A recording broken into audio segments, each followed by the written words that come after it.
మన రక్షకుడైన యేసుక్రీస్తు నామంలో అందరికీ వందనాలండి.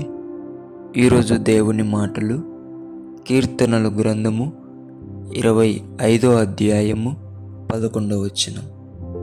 యెహోవా, నా పాపము బహు ఘోరమైనది, నీ నామమును బట్టి దానిని క్షమింపుము. ప్రియమైన దేవుని బిడ్డలారా, పాపము చేశామని చెప్పి దేవునికి దూరం అవ్వాలి అనుకుంటే అది మంచి ఆలోచన కాదు. మనకు దేవుడు ఒక మంచి నామమును పరిచయం చేశాడు.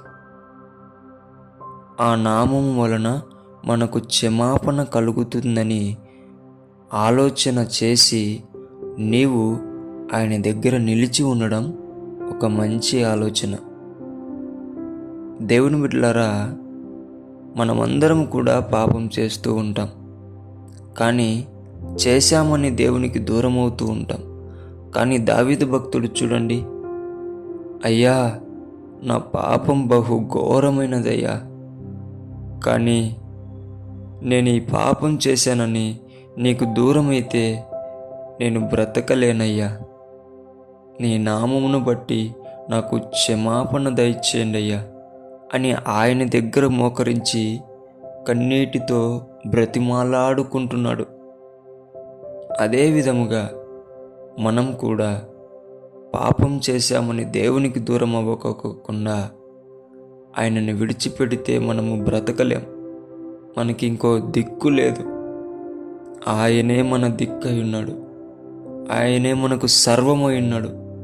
కాబట్టి ప్రియ దేవుని బిడ్డలారా, దేవునికి దూరం అవ్వకోకుండా క్షమించే నామం ఉందని గుర్తెరిగి ఆలోచన చేసి దేవుని దగ్గర నిలిచి దావీదు భక్తునిలాగా, నా పాపం బహు ఘోరమైనదయ్యా, కానీ నేను నిన్ను విడిచి ఉండలేనయ్యా, నీవు నా పాపమును కొట్టివేస్తే ఇంకెప్పుడు ఆ పాపమును చెయ్యను ప్రభువా అని మొర్రపెట్టి పాపమునకు క్షమాపణ పొందుకొని దేవునిలోనే నిలిచి దావీదు భక్తునిలాగా హృదయానుసారుడుగా అవ్వాలని దేవుని బిడ్డ మనవి చేసుకుంటున్నాను.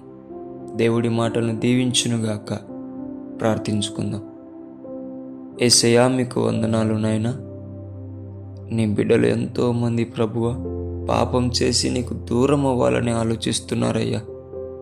అటువంటి బిడ్డలుగా కాకోకుండా దావీదు భక్తునిలాగా పాపం చేసిన తర్వాత నీ దగ్గరికి వచ్చి, నేను నిన్ను విడిచిపెట్టి ఉండలేనయ్యా, కానీ నేను ఒక పాపం చేశాను, ఆ పాపానికి నీ నామమును బట్టి క్షమాపణ దయచేయండి అని ఎవరైతే అడుగుతున్నారో వారందరినీ క్షమించి నీ మనసులో వారికి చోటు దయచేయమని యేసు నామములో ప్రార్థిస్తున్నాం తండ్రి.